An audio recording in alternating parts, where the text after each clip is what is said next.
À chacun sa part de contribution, sans autant perdre ses illusions, dans un monde truffé de tant de subterfuges. Voilà qu'on en appelle à une concertation nationale en République démocratique du Congo.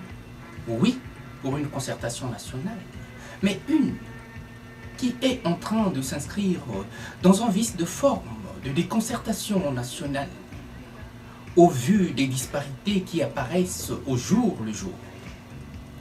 De quoi déconcerter même les plus chevronnés des politiciens. Quel est le vrai problème au Congo démocratique actuellement? Si habile était un maître à penser, j'aurais eu recours à lui. Effectivement, quel est le problème au Congo démocratique actuellement? C'est la division par quoi le peuple se meurt.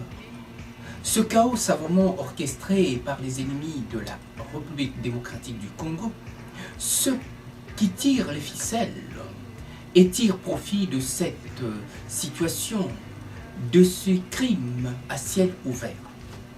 Voilà un Congo incertain qui a du mal à partir avec sa constitution dont l'autorité ne cesse d'être remise en cause, autant par la voie des urnes, en disent certains, que par la voie des armes, par ce que l'on voit, et pire encore, par la voie des ondes. Voilà qu'au vu de ces enjeux à trouble fête, qui n'est pas une défaite, le Congo est devenu un véritable cas de casus belli. Mais pour qui? Ne laissons pas le Congo à la dérive alors qu'il fonce droit vers cette cataracte qui s'en frotte les mains au plaisir de nous mettre en morceaux et au bonheur de ceux qui n'attendent que ça pour se jeter là-dessus et se partager le gâteau. Oui, le Congo est en proie à une profonde situation de crise, autant de crises dont les cris de détresse et de douleur n'émeut plus personne, et a fortiori la communauté dite internationale. Cette communauté est devenue, au fil du temps et au gré des intérêts, une communauté partisane internationale qui brille tant par son double jeu, double langage. Tantôt, on laisse pourrir la situation à la seconde près. On se ressaisit vite au vu du tollé général que provoque parfois cette situation alambiquée en République démocratique du Congo. Oui, le Congo ne va pas bien. Il va au plus mal depuis que la communauté internationale l'a mise sous perfusion. Juste le temps qu'ils se mettent d'accord de ce qu'il en adviendra.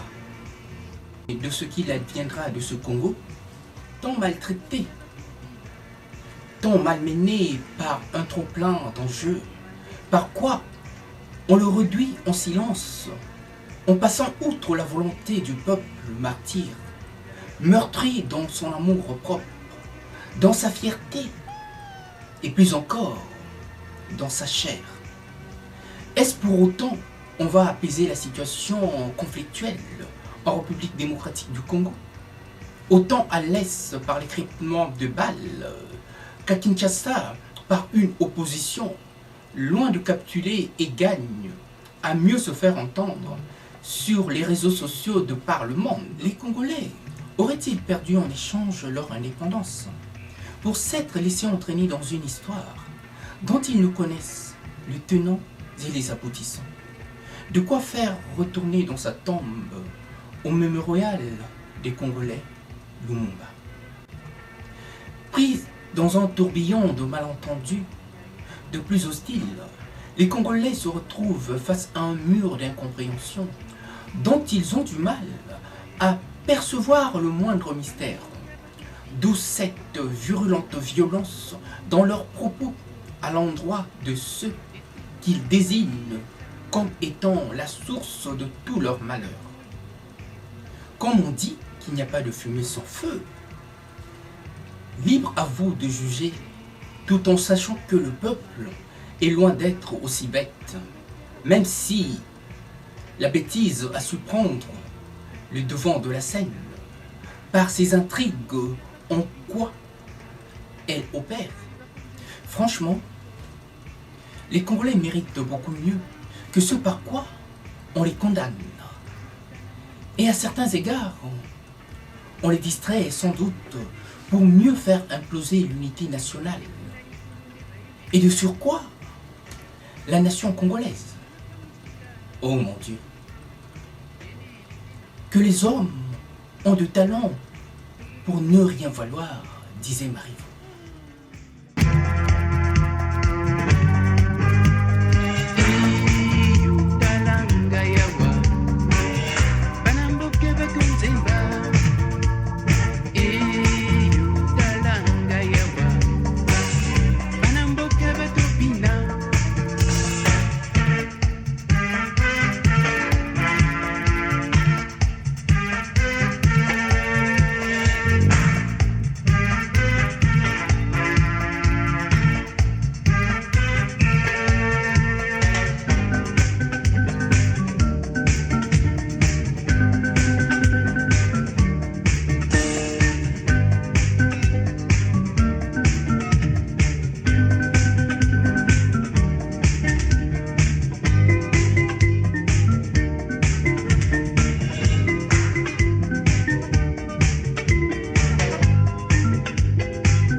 Mandela Banamboke bakunzimba